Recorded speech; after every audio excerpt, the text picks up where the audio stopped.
नमस्कार, मी निशा स्वागत करते तुमचं एका नवीन व्हिडिओमध्ये। तर मी गेले होते मार्केटमधून, तर तिथून मी कोथिंबीर मेथीची भाजी आणि भाजीसाठी संध्याकाळी मटण पण आणलेलं होतं, तर त्याचीच रेसिपी आज तुमच्यासोबत मी शेअर करत आहे। तर मटण आणलं, त्यानंतर त्याला मी स्वच्छ धुवून घेतलं आधी, त्यानंतर हळद मीठ आणि थोडंसं दही लावलं आणि एक लिंबू पण त्यामध्ये मी पिळून घेतलेला आहे। तर ह्याला मी साईडला करून ठेवत आहे। तर इथे मी 2 वेलची, 2-3 लवंग आणि 2-3 मिरे हे सगळं मी यामध्ये वाटणार आहे। तर थोडंसं आलं, थोडीशी कोथिंबीर आणि लसूण पण यामध्ये मी घेतलं आहे आणि थोडंसं मीठ याच्यामध्ये घालून याला व्यवस्थित बारीक मिक्सरमध्ये बारीक करून घ्यायचं आहे। फोडणीला मी इथे कुकर ठेवलं होतं गॅसवरती आणि हे मिक्सरमधून जे बारीक केलेलं आहे तेच मी घातलेलं आहे। तर याच्यामध्ये मी कांदा वगैरे वापरलेला नाही। तेल चांगलं गरम झाल्याच्या नंतर याची फोडणी दिलेली आहे आणि याला व्यवस्थित मिक्स करून घेतलेलं आहे। पूर्ण तेल सुटेपर्यंत हा मसाला जो आपण टाकलेला होता त्याला भाजून घ्यायचा आहे, कोथिंबीर आलं आणि लसूण वगैरे। तर त्यानंतर आता हे जे मटण आहे यालाही पाणी सुटलेलं होतं, तर हे मी याच्यामध्ये घालून घेतलेलं आहे। त्याचं जे पाणी असतं ते मी टाकत नाही याच्यामध्ये आणि फुल गॅसवरती व्यवस्थित त्याला मिक्स करून घेते। पूर्ण मटण त्या मसाल्यामध्ये व्यवस्थित मिक्स झाल्याच्या नंतरच पाणी टाकायचं आहे गरम। तर पाणी एका गॅसवरती मी गरम करायला ठेवलं होतं आणि फुल गॅसवरतीच हे ठेवलेलं आहे। याच्यामध्ये थोडंसं मीठ पण अजून टाकून घेतलेलं होतं, कारण की मसाल्यामध्ये पण मीठ टाकलेलं होतं आणि मटणाला पण मीठ वगैरे लावून ठेवलेलं होतं, पण तरी त्याचं ते पाणी राहिलेलं मी याच्यामध्ये टाकलं नाही, म्हणून थोडंसं मीठ अजून टाकून घेतलेलं आहे। आणि आता याला व्यवस्थित मिक्स करून झाल्याच्या नंतर याच्यामध्ये गरम पाणी मी टाकून घेते। काय होतं की ज्यावेळेस आपण आलं लसूण आणि म्हणजे आलं लसूण कोथिंबीर हेच नुसतं वाटून याच्यामध्ये टाकू शकतो, पण ज्यावेळेस आपण लवंग मिरे आणि वेलची हे जर मिक्सरमध्ये वाटून मटणामध्ये टाकलं ना, तर जो काही बॅड स्मेल जो येतो ना त्याचा, तर तो येत नाही फोडणीच्या वेळेला।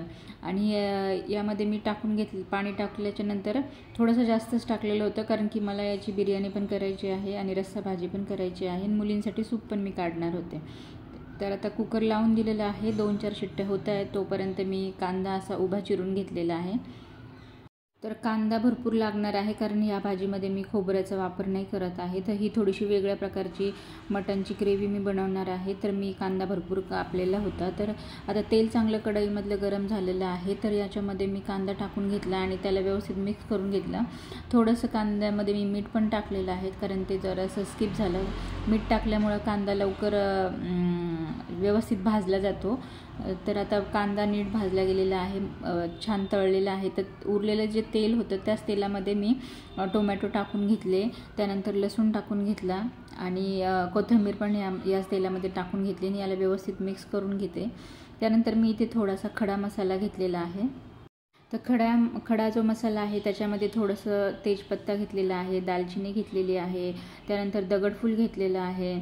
जे तुम्हाला वाटतं तुमच्या घरामध्ये जे अवेलेबल खडा मसाला असेल ते तुम्ही घेऊ शकता। खडा मसाला थोडासा टाकल्यानंतर त्याची टेस्ट छान लागते, त्यामुळे थोडासा खडा मसाला टाकला। त्यानंतर थोडेसे शहाजिरे पण मी याच्यामध्ये टाकले, भाजून घेते आहे ते सगळं काही।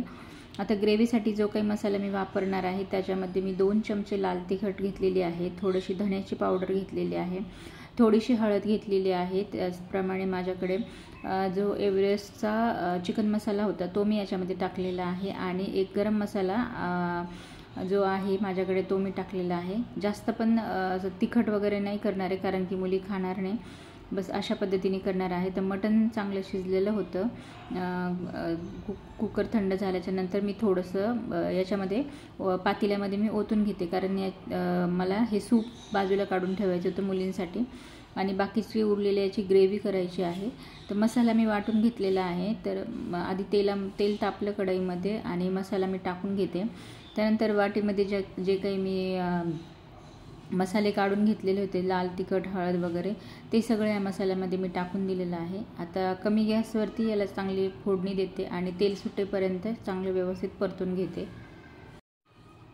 तर दरवेळेस कांदा खोबऱ्याचं वाटण करून मी मटणची भाजी बनवत असते, ह्यावेळेस विदाऊट खोबरं टाकून बनवायची होती मला वेगळ्या पद्धतीने, म्हणून मी ही ट्राय केली आहे। पण खूप छान झाली होती, टेस्टी एकदम झालेली होती।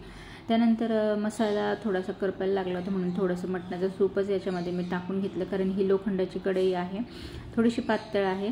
आणि थोडं मिक्सरमध्ये जो मसाला काढलेला होता त्यातलंही पाणी यामध्ये टाकलं. तर व्यवस्थित तेल सुटल्याच्या नंतर थोडंफार मटण याच्यामध्ये मी घालून घेतलं. उरलेलं जे आहे ते मला बिर्याणीसाठी काढून ठेवायचं आहे. म्हणजे मला जेवढी ग्रेव्ही करायची आहे तर मी तेवढंच त्या हिशोबानेच याच्यामध्ये जे मटणाचं सूप होतं ते ओतून घेतलेलं आहे. वरून मी पाणी वगैरे काही टाकलेलं नाही आहे. त्याच्यामध्येच ही भाजी व्यवस्थित झाली आणि खूपच छान आणि टेस्टी झालेली होती. तर थोडेफार पीसेस मी याच्यामध्ये ग्रेव्हीमध्ये टाकून घेतले, त्याला व्यवस्थित मिक्स करून घेतलं आणि उकळी येऊ दिली. त्यानंतर कसुरी मेथी होती तिला हातावर चोळून यामध्ये मी टाकली. त्यानंतर थोडीशी कोथिंबीर ॲड केली. तर ग्रेव्हीला चांगली उकळी आलेली आहे. तर मटणाचा रस्सा भाजी ही रेडी झालेली आहे. आता त्याच कुकरमध्ये मी म्हणजे सगळं काही काढून घेतलं त्या कुकरमधलं सूप, मटण वगैरे दुसऱ्या पातेल्यामध्ये आणि तेच कुकर मी इथे ठेवलेलं आहे. कुकर गरम झालं त्यानंतर तेल टाकून घेतलं. तेल चांगलं कडकडीत गरम झाल्याच्या नंतर मी यामध्ये उभा चिरून ठेवलेला कांदा जो आहे तो टाकून घेतलेला आहे. तर कांदा व्यवस्थित परतेपर्यंत मी बाकीची तयारी करून घेतली. त्यानंतर यामध्ये काही खडे मसाले टाकलेले आहेत. तर त्याच्यामध्ये भरपूर असा तेजपत्ता मी घातलेला आहे, थोडीशी दालचिनी घातलेली आहे, त्यानंतर दगडफूल घातलं आहे, शहाजिरे घातलेले आहे, लवंग घातलेली आहे, मिरे घातलेले आहे. जो आपला बिर्याणीचा जो खडा मसाला जो आपण वापरतो तोच याच्यामध्ये टाकायचा आहे. त्यानंतर मोठी जी वेलची असते ती घातलेली आहे. त्यानंतर अशाच थोड्याशा हिरव्या मिरच्या त्या तोडून मी यामध्ये घातलेल्या आहे. सगळा मसाला व्यवस्थित परतून झाल्याच्या नंतर जे काही पीसेस होते मटणचे ते मी याच्यामध्ये टाकून घेते. तर मटणचे पीस जे आहे ते मसाल्यामध्ये व्यवस्थित फ्राय करून घेते. डायरेक्टच पाणी नाही ओतत कारण की याला व्यवस्थित फ्राय केल्याच्या नंतर त्याची टेस्ट छान लागते. त्यानंतर माझ्याकडे बिर्याणी मसाला होता जो एव्हरेस्टचा आहे, मी तो वापरत असते. तर तो मी यामध्ये टाकून घेतलेला आहे. त्यानंतर मी इथे 2 वाटी मोठ्या जे 2 वाट्या असतात तेवढे तांदूळ घेतलेले होते आणि त्यालाही लगेच धुवून घेतले. भिजत मी ठेवलेले नव्हते तांदूळ, तर ते मी घेतले आणि तेही कुकरमध्ये टाकून घेतले आणि त्याला व्यवस्थित मिक्स करून घेते.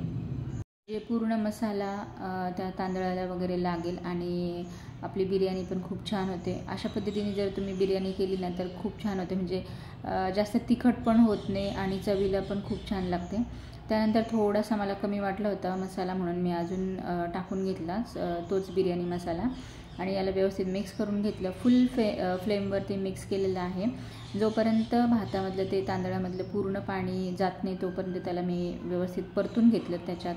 त्यानंतर जे मटणचं सूप होतं ते त्या कुकरमध्ये टाकून घेतलेलं आहे आणि त्याला व्यवस्थित मिक्स केलं. कारण याच्यामध्ये मला काही जास्त पाणी वगैरे वेगळं काही टाकायचं नव्हतं, सूपमध्येच होईल अशा पद्धतीने करायची होती. तर थोडंसं मला कमी पाणी वाटलं म्हणून मी यामध्ये थोडं पाणी अजून ॲड केलेलं आहे. त्यानंतर मीठ टाकून घेतलेलं आहे. वरून थोडंसं मी तूपही याच्यामध्ये ॲड केलेलं आहे. तर अशा पद्धतीने जर बिर्याणी केली ना तर ती खूपच टेस्टी लागते. जर पुदिना किंवा असेल तर पुदिना, कोथिंबीर आत्ता पण ॲड करू शकतो. कारण हे मटण सूपचा पूर्ण अर्क त्या भातामध्ये उतरतो आणि बिर्याणी खूपच छान होते. एकदम एक दाणा असा मोकळा झालेला होता बिर्याणी ज्यावेळेस थंड झाली होती त्यावेळेला. तर सगळ्यात जास्त बिर्याणीच सगळ्यांनी खाल्ली. मुलींसाठी मटण सूप काढून ठेवलेलं होतं. त्यानंतर भाजी पण खूप छान झालेली होती. भूक लागली होती सगळ्यांना त्यामुळे मी प्लेट करून घेतली. काकडीची कोशिंबीर, बिर्याणी, चपाती आणि भाजी. तर कसा वाटला आजचा हा मेनू आणि व्हिडिओ तुम्हाला कसा वाटला हेही तुम्ही मला नक्की कमेंट करून सांगा. आवडला असेल तर लाईक, शेअर आणि सबस्क्राईब करा.